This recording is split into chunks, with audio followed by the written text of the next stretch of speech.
Hey guys, welcome to day 8 of the 30-day financial education challenge. If you're new here, please don't forget to like, don't forget to share, and don't forget to subscribe. So let's get right into today's video. Today we are going to be talking about a very important concept in financial management, and it's called emergency fund. Today we are going to be exploring the concept of emergency fund and how you can set up yours for financial success. The truth is, life happens. We go through very unpleasant situations in life, and a lot of times those situations come unexpectedly. I'm talking about maybe the loss of a loved one, right? Or a provider in the family. I'm talking about job losses. I'm talking about health issues and stuff like that. Now the thing is, if you're not ready when you hit such snags in life, it can throw you off balance. An emergency fund is money that you set aside, not for vacation, not for shopping, in fact, not for paying school fees, but for real emergencies. Think of it like a backup plan that you set up so you can fall on it when things don't go as planned or when things go wrong. When you have an emergency fund and God forbid you experience an unforeseen circumstance, you can always fall back on it. You don't have to begin to run helter-skelter to borrow. Neither do you have to panic, because you have some money that you can fall back on. The goal is to save at least 3 to 6 months of expenses, and this is where expense tracking comes in very handy. If you've not watched my video on expense tracking, I'll be linking it up here. Do well to watch it. For you to know how much you need to have in your emergency fund, you need to know what your expenses look like on a month-on-month basis. If you've tracked your expenses over 3 to 6 months or over a year, at least you have a very, very clear picture of how much you typically spend from month to month. Yes, there might be variations here and there, but they will not be too wide apart. So if you're someone who has already been tracking your expenses, you already know what your emergency fund should look like, what your cushion fund for 3 to 6 months should look like, because as you already know, it's going to differ from person to person.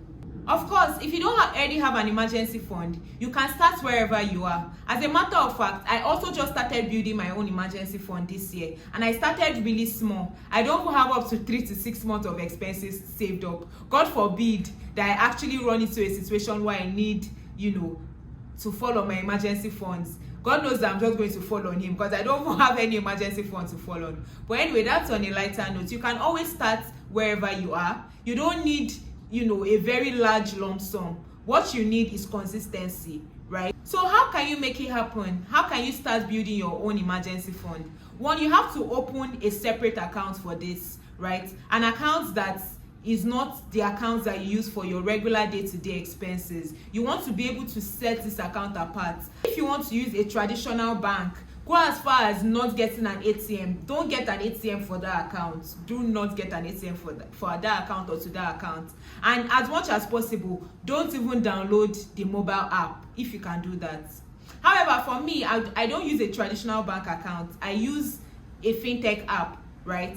Why do I do that? I do that because I also want to get interest on the money. I use the RiseVest wallet feature to build my emergency fund. And the reason why I do that is, on the wallet feature, they have an 8% annual interest rate. And this interest is paid on a monthly basis. I'd rather use that than use a traditional bank, because traditional banks, they don't pay. There's no interest. I'd rather put my money there or in a high yield fixed deposit account.